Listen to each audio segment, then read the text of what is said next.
It's officially draft day. We'll tell you where the top fantasy players land tonight next.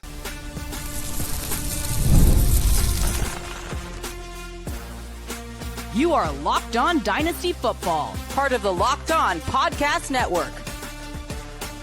Your team every day. Here are your hosts, Marcus Mosher and Kate Magdziuk. Welcome back to the Locked On Dynasty Football Podcast, part of the Locked On Podcast Network, your team every day. We'd like to thank you for making us your first listen of the day. Today's episode is brought to you by LinkedIn.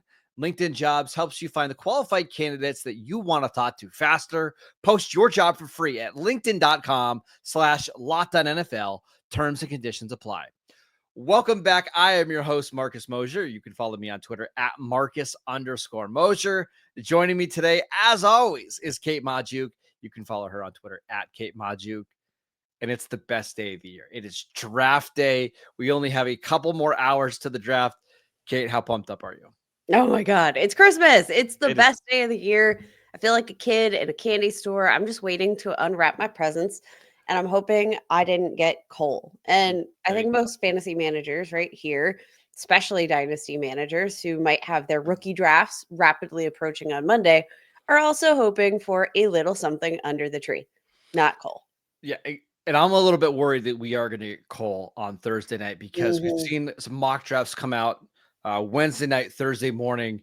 And if you look at where these skill players are going, it's not great fits from their dynasty value. So I wanted to take a look at a couple mocks today and kind of discuss where these players are landing and what we think about it. Let's start with the number one receiver in this class outside of Travis Hunter, Tetairoa McMillan. We saw a mock draft from Daniel Jeremiah with McMillan going to Dallas at 12. We saw one from Dane Brugler with McMillan going to Dallas at 12. I've been kind of warning about this potential option all offseason. I think the Cowboys would select McMillan if he's available at 12. But what do you think about that fit in terms of a dynasty perspective? It's really tough because Tetairoa McMillan is, again, one of the wide receivers in this class, the only wide receiver in this class that I think has that kind of wide receiver one archetype upside from especially a volume perspective. So suddenly you take him and you pluck him into the Dallas offense, which, under Schottenheimer, we're expecting to be a little bit more run heavy, a little bit more balanced. You pair him with CeeDee Lamb, who's obviously going to always be the de facto number one target earner in this offense. Suddenly this fit decreases the value of the one wide receiver we really thought had something. I have a hard time seeing how this is a good spot for McMillan because unless the Cowboys were to move on from CeeDee Lamb, which they aren't, they just gave him a new deal last year. He's in year one of his new deal. His upside's always going to be capped. Now, I do think he could put up like T. Higgins numbers or Jordan Addison numbers where you're looking at like 1,000 yards, 9, 10 touchdowns a season. But that's the upside, Kate. Like that's if everything goes right. And that's the problem here is we're talking about our top receiver in the class going to second fiddle to CeeDee Lamb. We should also mention Dak loves throwing to the tight end when he gets near the red zone. From a fantasy perspective, this would be really, really rough. It would be really, really rough. And I mean, even so, you mentioned the sort of ceiling or your projected ceiling for Tetairoa McMillan in this Dallas Cowboys offense.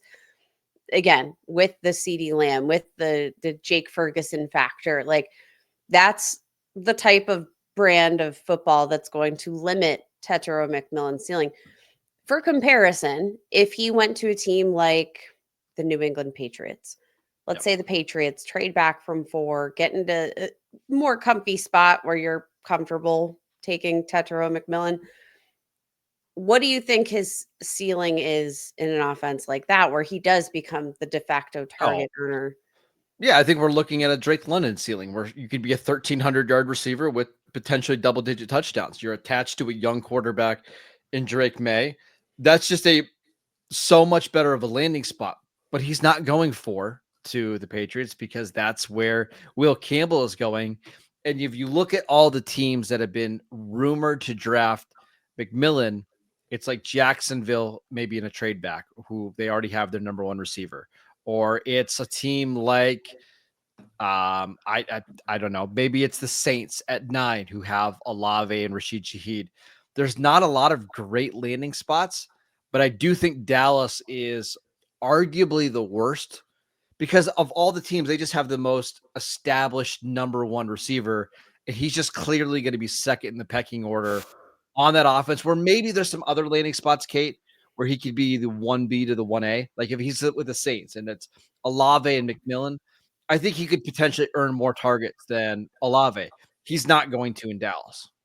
No, and that's kind of the big stickler here is where is he going to earn the most targets? And like you mentioned, there are actually a lot of teams inside the top 12 picks that have their established number one wide receiver, which you Yes. don't always, I feel like, see that where, teams have figured out the answer at receiver before they've figured out some of the other glaring holes.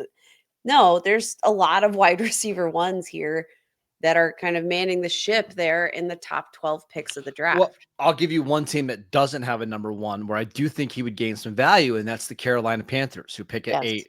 Maybe the Panthers pick him at 8. Maybe they move down a little bit.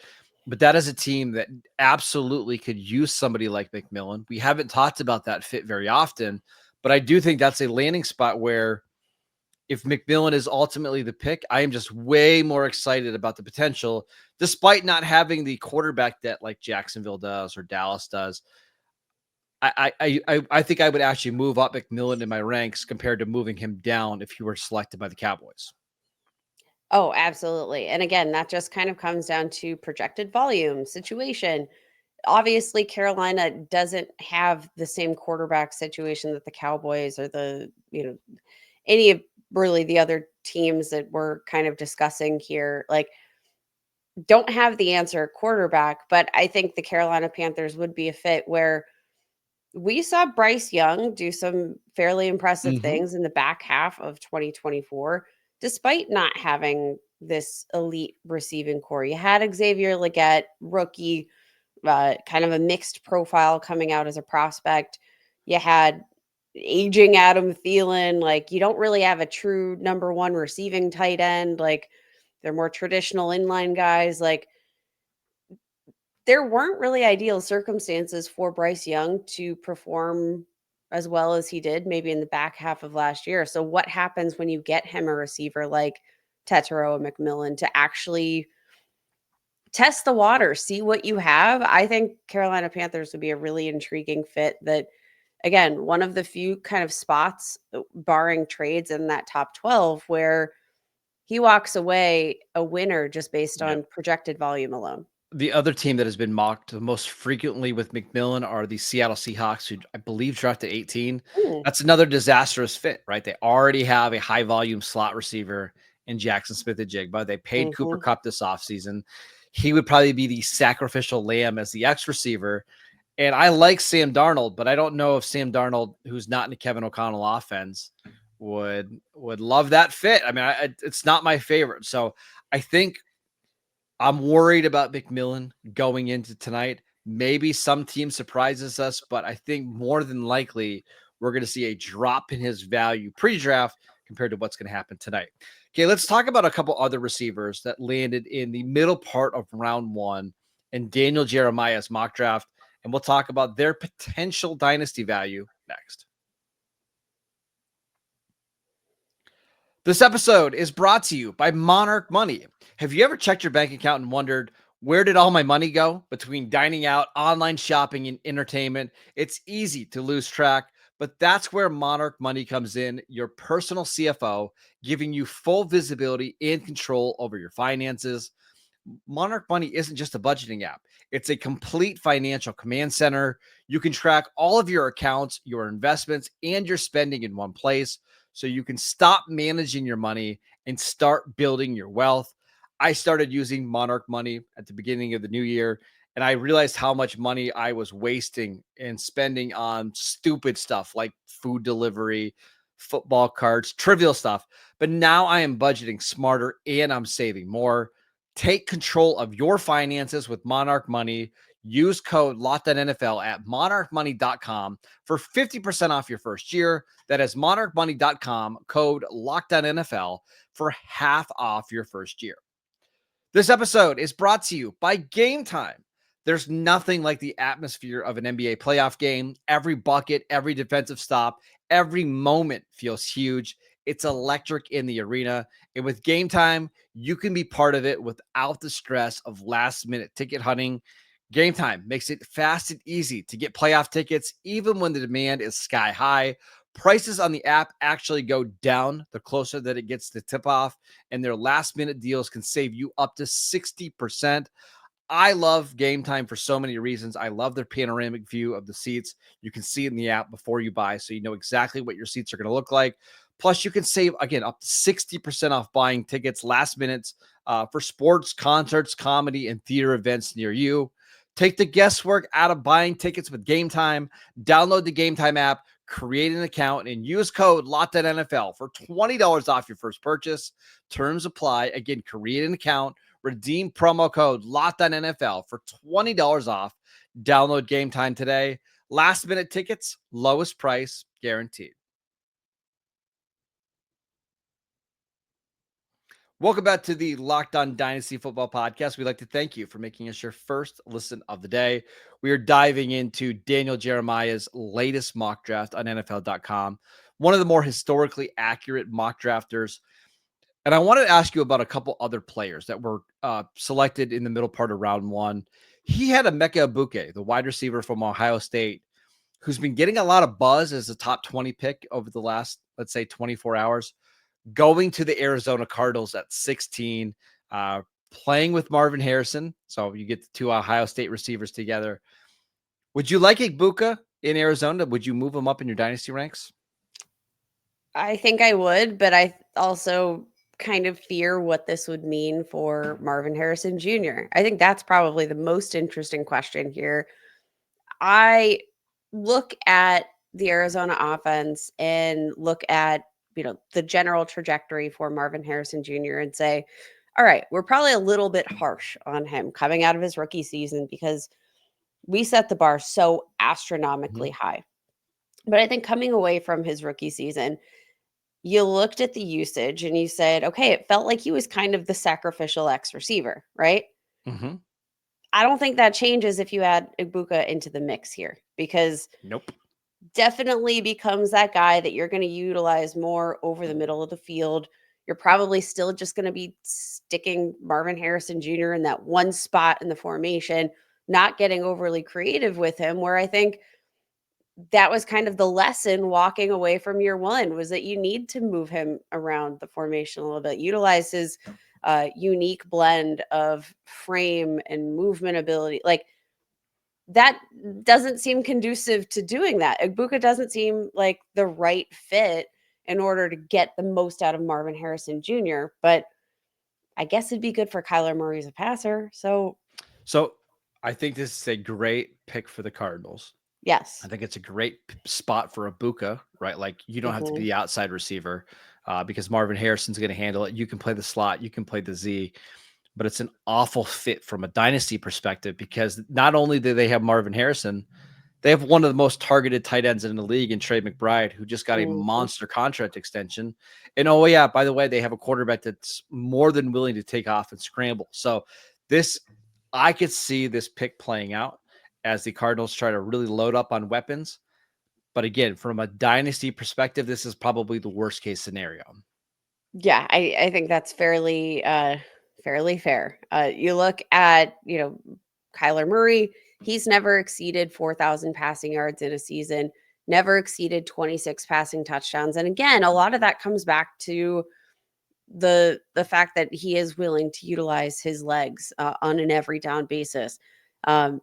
That ceiling as a runner and what he adds in that element of his game is something that does, unfortunately, if you're not going to have like the highest play volume team in the league, like, yeah, every bit of Kyler Murray's rushing game does take away from that passing game. So while I think it's an intriguing fit to maximize all of the weapons on the offense and maximize the passing upside of Kyler Murray, I think it really just dilutes the target pond even further and really just kind of pigeonholes everybody into a certain role that isn't going to be exactly what you're hoping in terms of fantasy value. I want to give you another receiver that I thought was interesting. And this one comes from Dane Brugler's mock draft. And I've been thinking about this one for a while. Seattle at pick number 18 selects Matthew Golden, the receiver from Texas. I know there's been some rumblings that they really like Tet McMillan. Maybe they would trade up. But part of me just doesn't think that makes a lot of sense because you already have a 4-6 receiver in Jackson Smith-Njigba. You've got a 4-7 receiver in Cooper Kupp. Jake Bobo, their other receiver, is legitimately 4.99. What they desperately need, Kate, is somebody that can stretch the field and they can get open quickly with speed and quickness. And I think that's Matthew Golden. I would not be surprised if that's the pick. And again, it's not a great landing spot, but I do kind of like this one, even in a crowded receiver room. It is relatively crowded, but at least you can kind of see the pathway because, I think we have a good idea of how they want to use Jackson Smith-Njigba in the offense. Yeah. I think you have a good idea that, Cooper Kupp not necessarily going to be a long-term option for this offense, right? He's aging, he's got the injury history, all of that. Well, that's the other part. I didn't even think about the injury stuff. I mean, there's just a good chance that we get to like week 4 and Cooper Kupp's just not part of the equation. I hope that doesn't happen for his sake. Yeah. But we also need to be somewhat realistic. Be mindful of that because again, he's already on the older side coming into the NFL, and every year that you age, like it doesn't help your case when you're bouncing back from injury. So that's the blanket we'll lay out there. But Matthew Golden, I also think I look at his 4.29 40-yard dash and I say he doesn't is he doesn't play to that. Is he quicker than the other options they have right now? Absolutely. Yes. But he's not Does he play at a 4.29? No. Absolutely not. No. But I don't necessarily think yes, they would love to have a receiver that actually plays at the 4.2. But even playing at a 4.40 speed would be a massive improvement from what they have. And that's where I do think it would make some sense. We saw Sam Darnold have a lot of success with Jordan Addison. And Jordan Addison's like a 4.47 receiver, right? But he got open quickly. I think Golden could fill a similar role in Seattle. I think that's fair. We should also mention in this draft, we had Luther Burden going to the Buffalo Bills at pick 30. That's the only other receiver that was drafted here. I love Luther Burden. I don't love that fit because this is what I'm so worried about on Thursday night, that we're just going to have all these fantasy players land in bad spots because they've got Khalil Shakir, who plays in the slot. They've got Keon Coleman, who they drafted. They signed Josh Palmer. Josh Allen scores 27 rushing touchdowns every single year. The running backs catch balls out of the backfield. I love Luther Burden. I hope he goes in the first round. I hate that fit from a fantasy perspective. Yeah, again, I think there could be some more circumstances that we are sighing at the end of draft night than we're probably projecting at initial thought. But I will tell you, I think that any of these circumstances would have the potential to really shake up what we've kind of established as this pre-draft rookie landscape. There are going to be some tiebreakers made in what are some very closely ranked tiers for me based on landing spot here Thursday, Friday, and Saturday. All right, let's talk about the running backs because we know that Ashton Genty is going to go high. We talked about his fit with Jacksonville on yesterday's podcast, if that's where he lands. So make sure you go check that show out. But let's talk about Omarion Hampton and TreVeyon Henderson, what their potential landing spots could look like next. This episode is brought to you by LinkedIn. As a small business owner, your work doesn't end when the clock hits 5. Your business is always on your mind, which means when it's time to hire, you need a partner that works just as hard as you do. And that's where LinkedIn Jobs comes in. When you clock out, LinkedIn clocks in. LinkedIn makes it easy to post your job for free, share it with your network, and get qualified candidates all in one place. Here's how it works. You post your job, And LinkedIn's new feature can help you write your job description and then quickly get your job in front of the right people with deep candidate insights. And here's a pro tip: add the hashtag hiring frame to your profile picture to double your reach to qualified candidates. It's no wonder 72% of small businesses say LinkedIn has helped them find high quality hires. Post your job for free at linkedin.com/LockedOnNFL. That is linkedin.com/LockedOnNFL to post your job for free. Terms and conditions apply. Welcome back to the Locked On Dynasty Football Podcast. We'd like to thank you for making us your first listen of the day. For your second listen, go find out the Locked On NFL Mock Draft Show, available now on Locked On NFL Draft. Go inside the Locked On War Room for all 32 picks in this ultimate 7-episode series. The Locked On NFL Mock Draft is available now on Locked On NFL Draft's YouTube or wherever you get your podcasts. All right, Kate, let's talk about some running back fits in this mock draft by Daniel Jeremiah. He had TreVeyon Henderson as the second running back off the board going to the Los Angeles Chargers. What do you think about that fit? It is a really interesting fit. And obviously, the Chargers did sign Najee Harris to a 1-year deal, but one that doesn't have a ton of base pay, right? There's a lot of incentives on the line here. And they did sign him to a 1-year deal. Now, TreVeyon Henderson's fit alongside Najee Harris is what I think could be particularly intriguing, because I can't think of two running backs that are like as different in terms of their play style and sort of what they bring to the table. Najee Harris, the biggest thing that he is missing in his game is that extra explosive element. He's got plenty of power, but doesn't always have that top end speed, that top end explosiveness to maybe avoid some of the contact that he's really good at withstanding, but like speed can be a problem, right? TreVeyon Henderson, that athleticism from the jump gives him an opportunity to maybe be that kind of complementary asset that you can get 15 touches a game to, but still have that explosive element alongside Harris. But still, not exciting from a dynasty perspective, because I think you got to look at, is he going to get a full workload here? Probably not. See, I actually disagree with you. This is one of my favorite landing spots. And if Henderson was the pick by the Chargers, I think I would move him up to RB2 in my dynasty ranks, because I think you're playing on a really good offensive line. You're playing with a really good quarterback, and you're playing with a coach that loves to run the ball.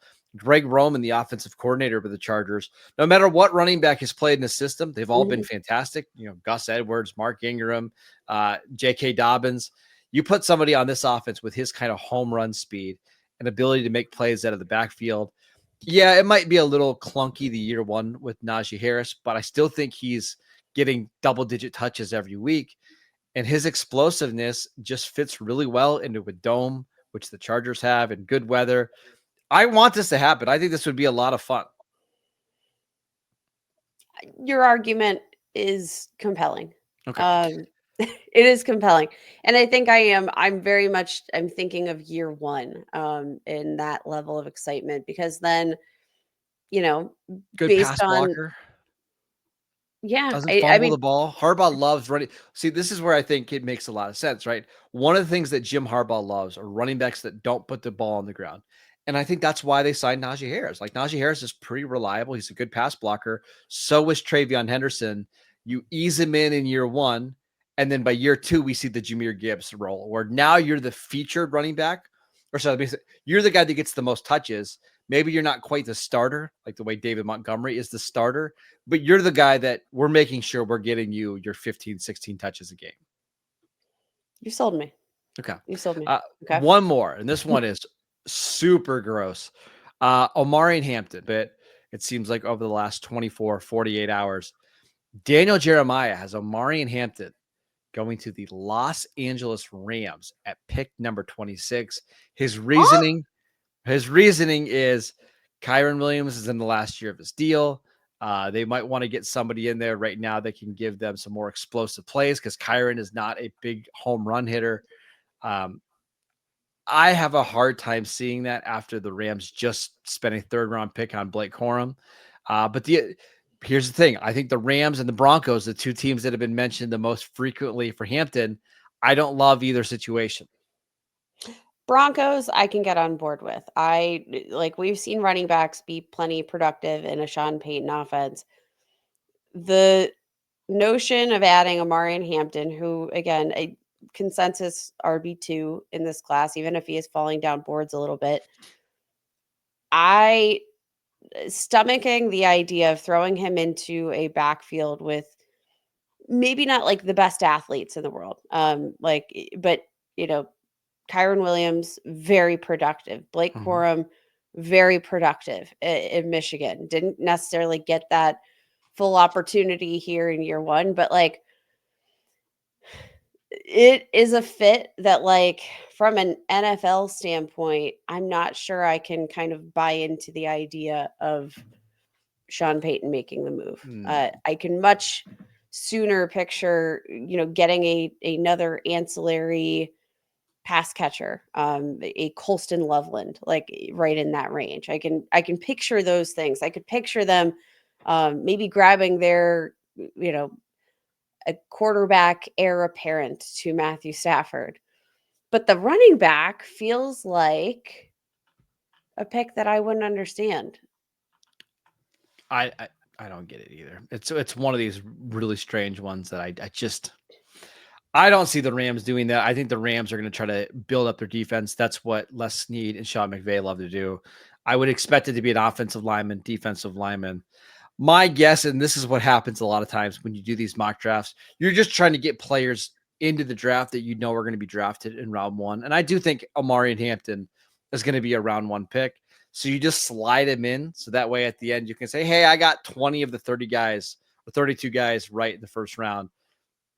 I don't expect the Rams, but I don't necessarily expect Hampton to land in a super ideal situation either. Yeah, all fair. Yeah. All right. That is it for today's show. I am so pumped up for Thursday night. I cannot wait. Kate and I will be back on Friday morning to break down all of the biggest winners and losers from round 1 of the draft. We'll talk about maybe who's still available, where some of these players can go. So make sure you tune in for that. Go download the podcast wherever you get your podcasts. We are free and available on all platforms. Follow Kate on Twitter at Kate Magdziuk. I'm at Marcus_Mosher. Enjoy the draft. We'll see you right back here on Friday.